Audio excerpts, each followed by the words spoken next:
Hi, it's Jen. There is so much to talk about today. And one of the things that I just keep thinking about, because I think it tells us a lot about this moment and how we should all look at it, is what Governor Tim Walz, governor of Minnesota, had to say about his phone call with Trump this week. So let's listen to it. Look, I know why the president called and saw this. He didn't call because I talked to the White House. I talked to Tom Homan. I talked to numerous people. And not once did they ever say Alex or Renee's name. The reason he was calling was his poll numbers dropped and it looked bad on TV. And I know that. We all know that. And that is so important to remember in this moment, because this is not like Donald Trump woke up and had a change of heart. It's not like he woke up and thought, Renee Nicole Good, I'm thinking about her family. I'm thinking about the suffering of the people of Minneapolis. I'm thinking about Alex Preddy's family. That's not what happened here. He saw his poll numbers and he knew he needed to readjust. And so when he says he's going to de-escalate, I certainly hope he is. We all should hope he is. And certainly he wouldn't be even talking about that. And there wouldn't be a removal of people like little Greg Bovino unless the people of Minneapolis had done what they had done over the last couple of weeks. And that has been incredible. But he's doing this because of poll numbers, not because of a change of heart. And because he wants people like me and people like anyone in the media, anyone who has a platform, the people of Minneapolis, people who are out there protesting. He wants everybody to be quiet. He wants it to be a mission accomplished and have people move on without necessarily delivering on all of the things that he really should be delivering on. And he wants people like this to be quiet. And this is one of the best players in the NBA. So let me play what he had to say, and he can break through in a way that most other people can't. PR has tried, but I'm not going to sit here and give some politically correct, Every day I wake up and see the news and I'm horrified. I think that it's crazy that some people might make it sound like it's acceptable. The murder of civilians is acceptable, Saying everything, that's on my mind would have a cost that's too great for me right now. I know I'm a foreigner, I live in this country, and I am concerned. For sure. They want people like Victor Wembanyama to just stop talking about this and just talk about basketball. Again, one of the best players in the NBA. He's young. He doesn't talk about much publicly aside from basketball, as most basketball players don't. But he's speaking out from the heart, even as he said, which I love that he acknowledges publicly, that the PR people don't want him to do it. But Trump and his people want people like him and all of the celebrities and all the people with big platforms to be quiet. But here's the thing to remember. Even as there's been this little change from Greg Bovino to Tom Homan, even though that has happened, what Tom Homan had to say is that things were not perfect. And let's say he said, things can be improved. How generous of you, Tom Homan. Things can be improved. 2 American citizens died. People of Minneapolis are being terrorized by ICE in your streets, and they haven't been removed. That's where things stand right now. And also, this is what people in Minnesota are still experiencing. Here is this ICE officer caught on tape this week, and he's basically saying, he's projecting what power they still feel. So let me play that for you too. I will tell you this, brother. What? I will tell you this. You raise your voice, I raise your voice. If I raise my voice, you'll erase my... Exactly, yeah.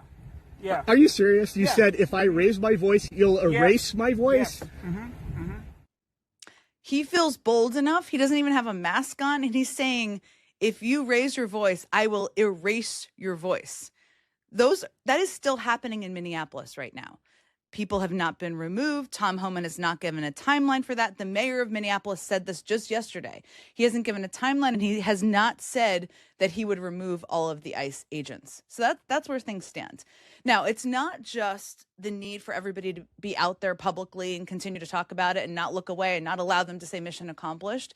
What's also interesting to me is that even some of Trump's big supporters right here in Washington have had some things to say about this. And now Tom Tillis, he's one of the ones who stuck out to me. He is retiring, so maybe he's just like, it, Tom Tillis at this point. I mean, he's like, I'm going to say whatever I want. But here's what he had to say about Kristi Noem, who still has a job, by the way. So does Stephen Miller earlier this week, too.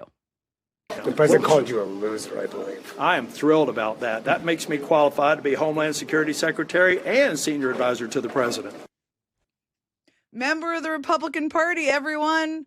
He was asked about the name calling. People were name calling him from the Trump administration. And he was like, I'm honored because look at the losers who are in that administration. That's Tom Tillis, Republican senator, again retiring, but still is quite telling on how problematic this is politically for Trump. And we even in a Fox News poll, and this number was pretty stunning. I don't know, maybe if it's not, shouldn't be stunning because it's crazy what's happening and horrible what's happening. But 59% of respondents in a Fox News poll this week said that ICE is being too aggressive. 59% in a Fox News poll, which tells you a whole lot. Now, this wasn't the only problem Trump had this week, or I guess you can kind of tell all of this is getting under his skin, I should say, because there was audio that also surfaced this week. This is on a different topic, but it still made me think about what's getting under the orange man's skin who's sitting in the White House.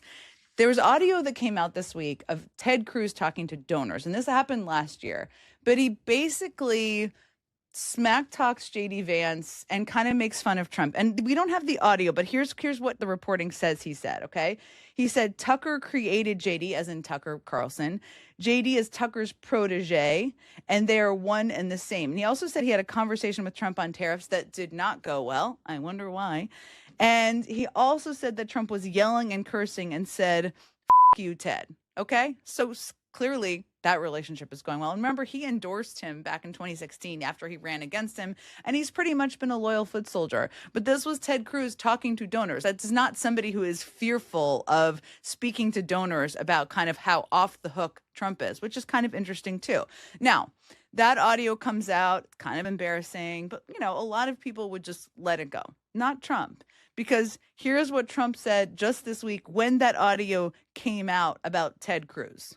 Cruz has one thing that if I ever have problems, because it's hard to get people approved, he's a brilliant legal mind. He's a brilliant man. If I nominate him for the United States Supreme Court, I will get 100% of the vote. The Democrats will vote for him because they want to get him the hell out. And the Republicans will vote for him because they want to get him the hell out, too. Why is he talking about Ted Cruz? Also, he's basically trying to say everyone hates the guy. So you should know that as you hear and read about this audio that was leaked about him smack talking me. That was what was going on there. So with all of this in mind, so Republicans kind of backing off, there's also a couple of Republicans. Tom Tillis is one of them. Lisa Murkowski is another one who's basically calling for changes in the administration, like an end of Kristi Noem being there. That's kind of interesting. There's a growing number of Democrats in the House who are calling for her to be impeached. So there's a lot of pressure on the White House right now. And there are a lot of these questions about that I think a lot of people have about what is the right way to talk about what they're doing right now, because you can call it out in all sorts of ways. And I certainly do that. And we try to do that as well. But here's one of the interviews that stuck out to me. And this was Justin Jones, who came to be known, and you probably have seen him because after the horrific shooting in Tennessee, he joined with some other legislators and tried to get gun reform legislation, gun violence prevention legislation passed in Tennessee. And he is an incredible speaker. He went on Sean Hannity, which I just love that to begin with. I think more Democrats and more people should be doing that. They're not that scary. Just dive right in there and go right into the beast and talk back to them because you have better information on your side. But here's what he had to say on Sean Hannity about everything that's going on. It really stuck with me. To your viewers, this man wants you to be afraid. He wants you to be fearful of your immigrant neighbors because he wants to protect the billionaires who keep you from having health care, victim of violent crime He does not in care your about state? crime. He hangs out with pedophiles and criminals in Mar-a-Lago. He does not care about going after rapists. He cares about keeping you fearful, to control you, because he wants to distract you from the real enemy, which are the corporate CEOs who are screwing you over. Okay. This man wants you to be afraid. He wants to control you because, I'm just looking at the transcript here, because he wants to protect the billionaires that keep you from having healthcare, keeping the files closed. He does not care about crime. This is the way to talk about it. Like, what is happening here? He is trying to scare people in this country, Donald Trump is, so that they focus on that and not all of the other things that he is covering up, all of the money he's made, all of his billionaire buddies who he's making rich, and all of that happening. The Melania documentary comes out officially this week. Now, there was a premiere at the White House on Saturday night, the day that Alex Preddy was shot on video by an ICE officer. The White House decided to still proceed that night. And I cannot imagine another White House doing this, or I can't imagine another White House doing a million things, and proceeded with a bizarre event for the premiere of Melania's documentary. Now, this documentary, just to dial back, just to reverse here for a second, Amazon, Jeff Bezos, who also owns the Washington Post and laid off a bunch of people from Amazon and also is going to lay off people from the Washington Post, reportedly.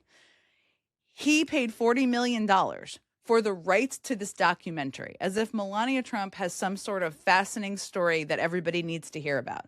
Then they're spending $35 million on marketing. $35 million, okay? Now, just to get into the numbers here, Melania's cut is more than 70% of this money, or around $28 million, okay? So they're padding their pockets through this process too. She's also a producer on the film about her. I mean, that is crazy. And similar docs, when I go back to the marketing amount of money that's been spent on marketing, $35 million. Similar documentaries usually cost, first of all, less than $5 million to produce, but usually have a tenth of the budget for the marketing. And the marketing included crazy things like the Sphere in Vegas, one of the most expensive pieces of marketing property in the country, maybe even the world, I don't know, was covered in Melania. She rang the bell at NASDAQ. She's been all over the place in media. This is where she's been. I'm going to play some of these interviews because a lot of it is crazy to hear. But the thing, while all of this is going on, all of the projections that anyone is making, and I guess we'll see, is that the movie is not going to do particularly well, that they're going to make a fraction of the money back. So it's projected right now, we'll see, to sell somewhere between $1 and $5 million worth of tickets in the United States. $1 and $5 million. So you don't have to be a mathematician, okay? 75 million, 40 million for the rights, 35 million for marketing. Projected to make between $1 and $5 million. Now, the other thing I would say is that producers of this film, so people who worked on this film, people who threw some version of their heart and souls into it, don't really want to be named as a part of it. A good number of producers don't want to be named as a part of it. And there was this incredible Daily Beast story about this where it quoted a bunch of these producers. One of them said, a crew member said, "Unfortunately, if it does flop, I would really feel great about it." Wow, totally a normal thing to say about a movie you worked on. And it was about 2/3 of crew members reportedly asked for their names to be left off of the film credits. That tells you a whole lot. Okay, so back to the marketing strategy. So this has had Melania Trump out there doing press, largely friendly press, around her documentary to promote it. There's been a couple of interviews on Fox News, and there is one of them where, as you play this clip, just think about, as you watch this clip, just think about what is happening in the White House, where she is the first lady she is married to the president. Think about all of the things that are happening. Trump is calling protesters insurrectionists. He has been completely allowing his administration to attack and criticize 2 U.S. citizens who were killed by ICE agents. They're terrorizing streets. There are a lot of things happening. And here's what she had to say about her husband on Fox News. I think he's unifier. He's unifier not just here in the United States, but around the world. He stopped many wars. And as well, here in the United States, it's a lot of opposition. And that's the problem, right? So the people not agreeing with everything what he does. And, they just need to come on the same page and see that he wants to make America only safer and better. Okay. There's so much to unpack there. It's like she's saying, listen, everybody, my husband's a unifier. And if you don't believe that, then you need to get on the same page. I'm not sure if maybe she's not tracking. She's obviously reading from some people's piece of paper somebody gave her, but she lives maybe not in the White House, but she is married to the man who is the opposite of a unifier of the country. And she's going on TV and saying that. It is just bananas. That was not the most bananas thing, though, that was said in one of these interviews. And I don't even know what to say about this except that it's completely weird. So I'm going to just play it for you if you haven't seen it and just leave you with this. When he's doing the YMCA, he says you don't like it. How do you feel? I like it at the certain times. Okay. Some days was not appropriate, and I told him so. But it's his dance, and I think people love it. People in sport all around the world, they're dancing, and it's a great atmosphere when he does. So brings happiness and fun, as well as serious as you need to be as well. So I think he's doing just fine. I mean, I do love that they showed the awkwardness of her husband doing the YMCA weirdly on screen while she did it. But that was officially the weirdest moment from a Fox News interview. Stay tuned. Maybe we'll find more before next week. Thanks, everyone.